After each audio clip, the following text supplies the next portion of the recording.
It's a moment of reckoning for the about 800,000 candidates who sat the Kenya Certificate of Primary Education KCPE examinations last year. So this year again, you're not going to hear provinces. We are going to recognize the best achievers when it comes to candidates themselves. And the rest of the statistics will really be based on county government. This against the backdrop of the Kenya National Examinations Act 2012 that spells out stiff penalties for those found abetting exam malpractices.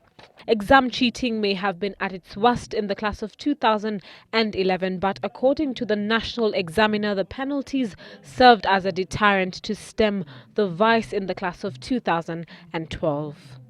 Of course, the examination irregularities cannot be eliminated by an act. That's a fact of life. But it has a positive impact, and the minister is going to be saying the numbers so that you can judge from there, but definitely the numbers have gone lower. And the idea of the act affecting even handouts who are involved in irregularities is going to come out.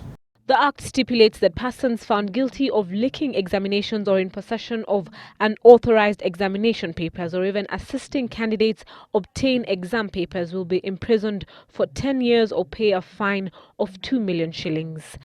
Impersonation of candidates will see the candidate prohibited from taking an exam for a period of 3 years and face a jail term of at least 1 year.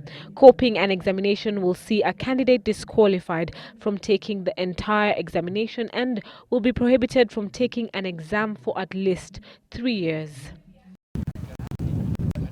As it stands, measures taken by education stakeholders to repair the damage to the school calendar owing to a 3-week-long teachers' strike last year that saw results released for the first time in January may just cushion Form 1 students. We have been working very, very closely with the ministry so that immediately after release of the results, the process of selection, which we have been trying to computerize, should be very, very, very fast so that children can go to school again still in February. In a circular to education stakeholders, the Ministry of Education had last year proposed that the quota system that favoured candidates from public institutions remains in place and that the top 2 candidates of either gender from each district be placed in national schools.